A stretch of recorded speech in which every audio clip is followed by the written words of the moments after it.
Physical universe में सब कुछ दूर के स्टार्स की क्रशिंग कोर से लेकर आपके ब्लड में फ्लो होने वाले आयन तक सिर्फ 114 बेसिक इंग्रेडिएंट से बना है। हम इन्हें केमिकल एलिमेंट्स कहते हैं। 1865 तक केमिस्ट्स ने इनमें से 63 बिल्डिंग ब्लॉक्स को सक्सेसफुली आइसोलेट कर लिया था। हालांकि केमिस्ट्री तब भी डिस्कनेक्टेड फैक्ट्स का एक फ्रैगमेंटेड फील्ड था। अपनी ऑब्जर्वेशंस को ऑर्गेनाइज करने के लिए किसी सेंट्रल लॉजिक के बिना रिसर्चर्स के पास ये प्रेडिक्ट करने का कोई तरीका नहीं था कि अलग-अलग एलिमेंट्स एक दूसरे के साथ कैसे रिएक्ट करेंगे। मैथमेटिकल ऑर्डर का पहला हिंट तब मिला जब योहान डोबेराइनर ने 3 एलिमेंट्स के ग्रुप्स नोटिस किए जिनमें सिमिलर फिजिकल ट्रेट्स थे। उन्होंने इन्हें ट्रायड्स कहा। अगर आप एक ट्रायड के सबसे हल्के और सबसे भारी एलिमेंट्स का एटॉमिक वेट लेते हैं तो मिडिल एलिमेंट का वेट लगभग उनका एवरेज था। लेकिन ये क्वर्क सिर्फ कुछ स्पेसिफिक ग्रुपिंग्स के लिए ही काम करता था। उसके बाद पैटर्न गायब हो गया। किसी रिलायबल मैप या यूनिफाइंग स्ट्रक्चरल सिस्टम के बिना अर्ली केमिस्ट्स लेबोरेटरी एक्सपेरिमेंट्स तक ही सीमित थे। प्रोग्रेस लगभग पूरी तरह से ट्रायल एंड एरर पर निर्भर थी। जॉन न्यूलैंड्स ने एलिमेंट्स को उनके इंक्रीजिंग एटॉमिक वेट के हिसाब से ऑर्गेनाइज करने की कोशिश की। उन्होंने नोटिस किया कि हर 8वें एलिमेंट की प्रॉपर्टी सिमिलर थी, बिल्कुल म्यूजिकल स्केल के रिपीटिंग ऑक्टेव्स की तरह। लेकिन कैल्शियम तक पहुंचते ही ये केमिकल हार्मनी टूट गई, जिससे हेवियर एलिमेंट्स पूरी तरह से डिसऑर्गेनाइज हो गए। असली breakthrough Russian chemist Dmitri Mendeleev के साथ आया। उन्होंने हाइपोथेसाइज किया कि एलिमेंट्स की प्रॉपर्टीज उनके एटॉमिक वेट्स का एक रिपीटिंग पीरियोडिक फंक्शन है। ये डॉक्यूमेंट मेंडलीव के ग्रिड का रॉ डेटा लेआउट दिखाता है।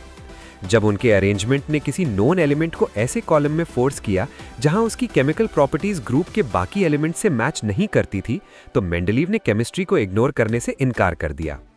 इसके बजाय उन्होंने अपनी टेबल में जानबूझकर एम्प्टी स्पेसेस छोड़ दिए। इन वेकेंसीज के आसपास के एलिमेंट्स को एनालाइज करके मेंडलीव ने उन एलिमेंट्स की एग्जैक्ट फिजिकल प्रॉपर्टीज कैलकुलेट की जिन्हें उन स्पॉट्स को ऑक्यूपाई करना था।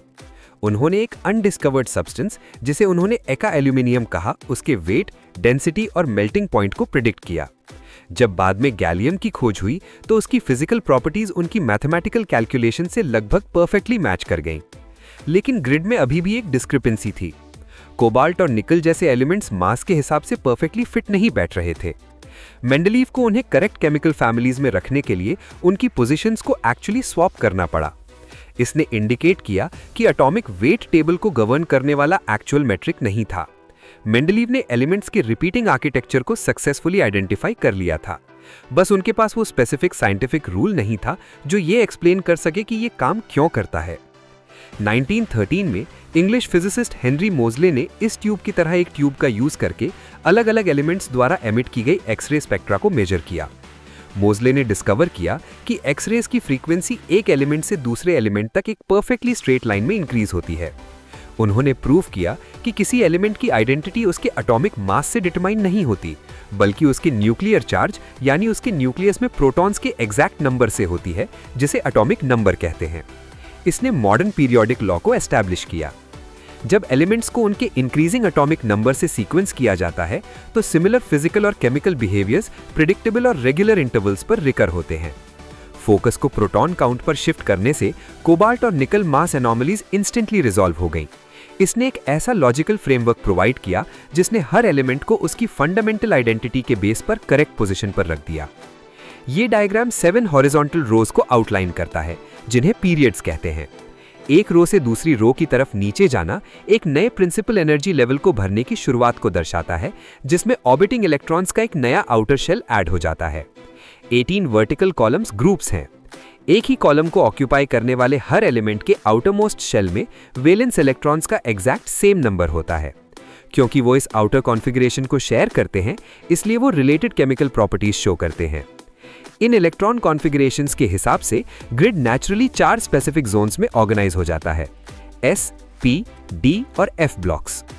एस ब्लॉक में left side highly reactive metals होते हैं, पी ब्लॉक में right side versatile non metals होते हैं और सेंटर को ब्रिज करता है डी ब्लॉक, जिसमें ट्रांजिशन मेटल्स होते हैं। टेबल की ज्योमेट्री इलेक्ट्रॉन ऑर्बिटल्स को गवर्न करने वाले लॉस का एक डायरेक्ट मैप है। हर प्लेसमेंट, गैप और ग्रुप इस बात का फिजिकल मैनिफेस्टेशन है कि सब एटॉमिक पार्टिकल स्पेस को कैसे ऑक्यूपाई करते हैं। इस आर्किटेक्चर के अंदर हर एटम के अंदर एक इनविजिबल टग ऑफ वॉर चल रही होती है। ये कांस्टेंट फिजिकल टेंशन है। पॉजिटिवली चार्ज्ड न्यूक्लियस के इनवर्ट पुल और नेगेटिवली चार्ज्ड इलेक्ट्रॉन्स के आउटवर्ड स्प्रेड के बीच ये फोर्सेस पीरियोडिक ट्रेंड्स क्रिएट करते हैं। क्या आपको पता है कि पूरी यूनिवर्स में सब कुछ एक ब्लास्ट होते हुए स्टार से लेकर आपके अंदर दौड़ते हुए खून तक सिर्फ 114 बेसिक इंग्रेडिएंट्स से बना है? लेकिन इससे भी ज्यादा माइंड ब्लोइंग बात यह है कि साइंटिस्ट्स ने कुछ एलिमेंट्स के अस्तित्व में आने से सालों पहले ही एग्जैक्टली बता दिया था कि उनका वेट, नेचर और प्रॉपर्टीज क्या होंगी। आखिर साइंस ने ये मैजिक कैसे किया? चलिए डिकोड करते हैं यूनिवर्स के इस अल्टीमेट चीट शीट को। वीडियो को एंड तक जरूर देखना, क्योंकि आज के बाद आप पीरियोडिक टेबल को दोबारा कभी किसी बोरिंग चार्ट की तरह नहीं देखेंगे।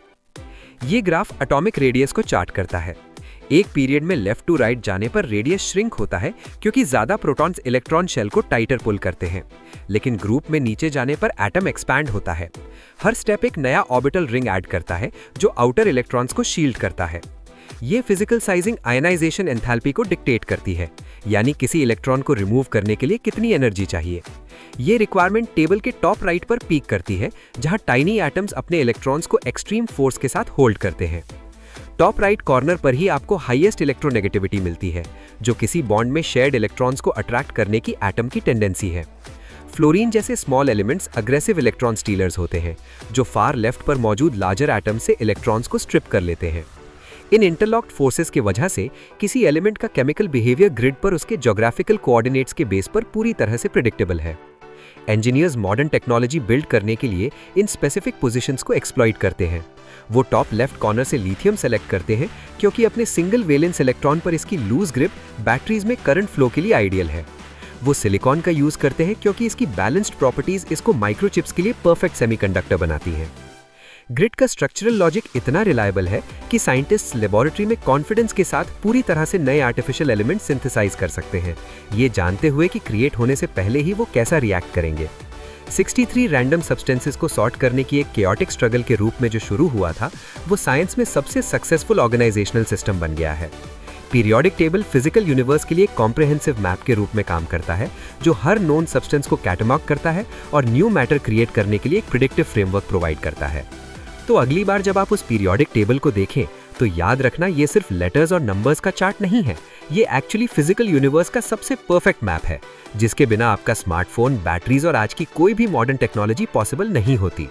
अगर आज आपको केमिस्ट्री का ये ग्रैंड डिजाइन समझ आया हो, तो इस वीडियो को एक लाइक जरूर दें और ऐसे ही माइंड बेंडिंग साइंस को इजीली समझने के लिए चैनल को अभी सब्सक्राइब करें। आपका फेवरेट एलिमेंट कौन सा है, मुझे कमेंट्स में बताइए और हम मिलते हैं अगले वीडियो में।